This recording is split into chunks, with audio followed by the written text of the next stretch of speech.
Magandang araw mga kaibigan. Bigyan natin ng reaction, opinion itong post ng Peanut Gallery Media Network. Good news po ito tungkol sa budget ni BP Sara. Ito ang title nila. House cut it.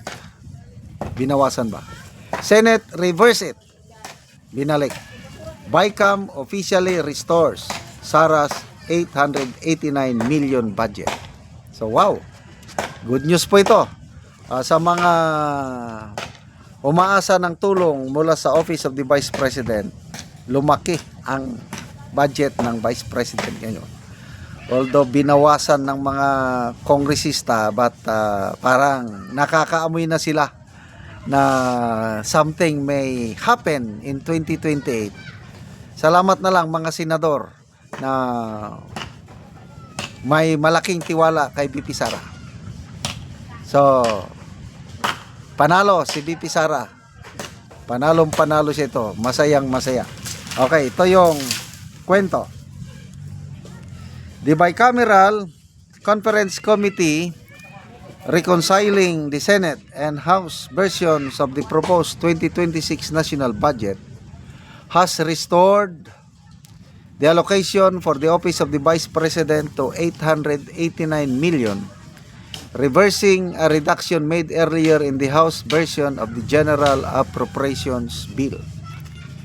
The amount matches the figure originally set in the National Expenditure Program, prepared by Malacanang and backed by the Senate.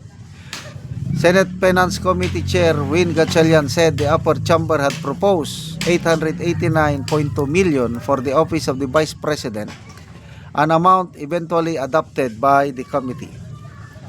Senate Nueva Ecija Representative Micaela Swansing, Chair of the House Committee on Appropriations, said the House version of the budget had placed the Office of the Vice President allocation at 733.1 million, an amount similar to what the office received last year.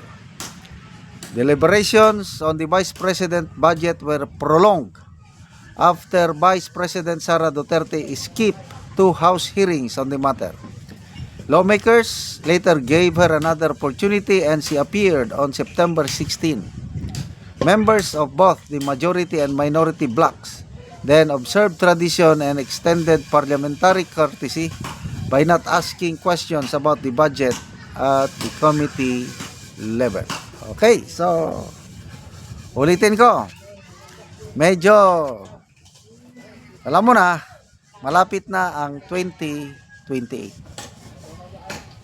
Ang presidente, tinatawag na siya na lame duck president. Yung kanyang influence, power, pabulusok na pababa. So kung sino yung nakikitang malakas sa 2028, sino yung posibleng magpresidente, itong mga politiko, wais yang naglumilinya na, nag-a-align na. Kaya bilib ako sa mga senador.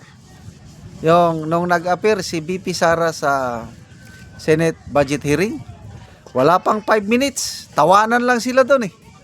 Walang kumontra, walang nag-ano kay BP Sara. Anong ibig sabihin nun? Nakakaamoy na sila.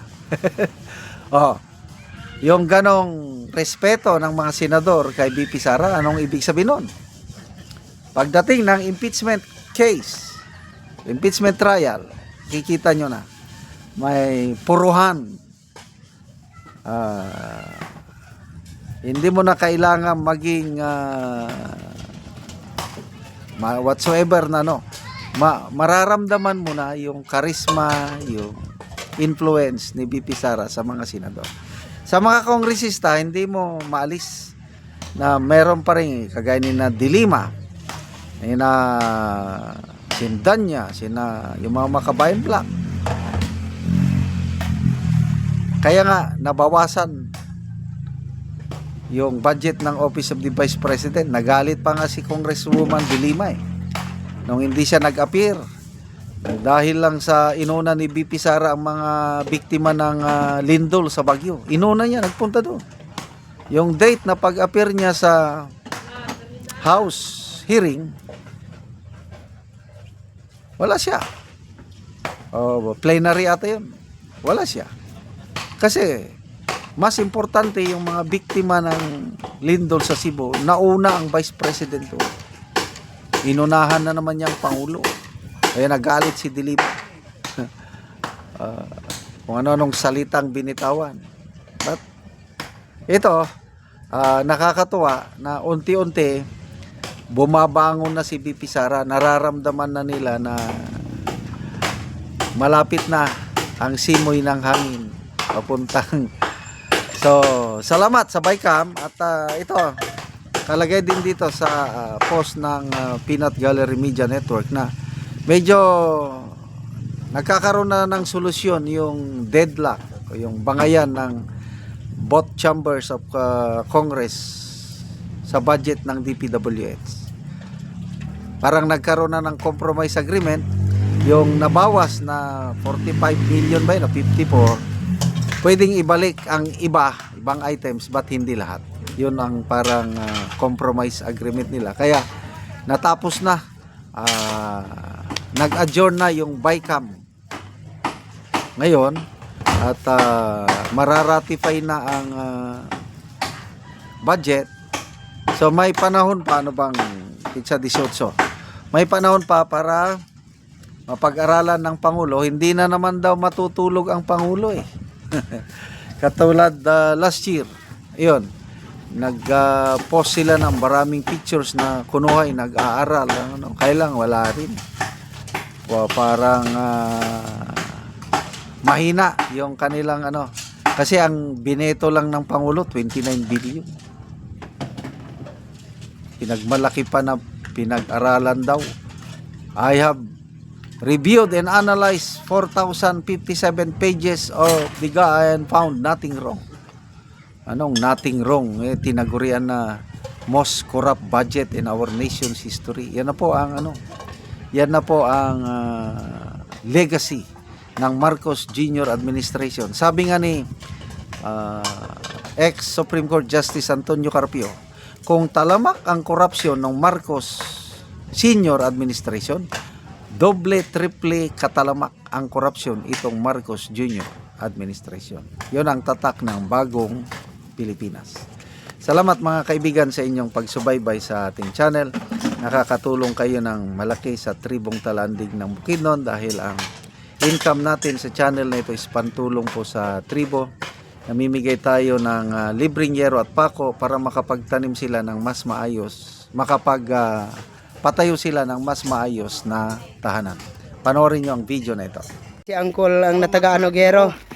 Natagaan. Mahal kayo ang panalito no at trabaho. So muna na yung itsura sa balay ni Uncle sa tagaan ng Mugero nga naay mga trapal-trapal. Ipang-ipit lang og kahoy. Muna ni kadagkoon sa buslot sa balay ni Uncle sa tagaan ng Mugero. Kinigi apiran noon tog tunnel bag apan daot na ang tunnel bag yapon. Wala kay ikatapakol. Wala na gyud. Mga dako nagid kaayo og buslot sulata nagid kaayo ang balay ni Uncle. Pila na day Nicole ka tuig ang imong balay ngayon ani na ang itsura ang imong atop. Tulo na ka tuig. Tulo na ka tuig kapin. So kuha nagid kaayo ang yero nimo. So makatop na ka karon Col. Makatop na ko. Wala na gyud. Putol-putol na gyud ang yero.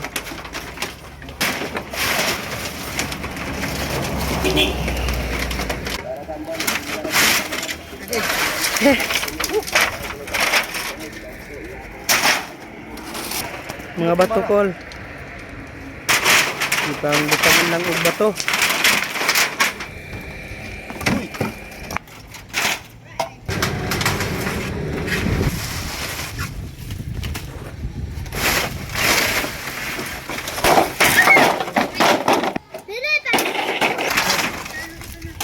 Gabok na gid kaayo ang yero.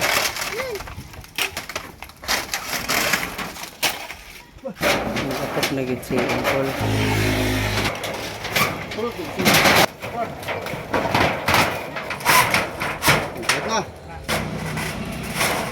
Karon naman na gid si Uncle sa pag-atop sa iyang balay nga gatuluan na. Sa Ginoo. O salamat po sa nagtabang sa sin o sa nag-sponsor nga di na gituluan akong atop karon mulan. Pila na katuig na kung agwantaan ning sin. Oo. Mga tayo kapalit karon may kay naay nag-sponsor ani. Oo. So salamat po sa Ginoo. Salamat ka.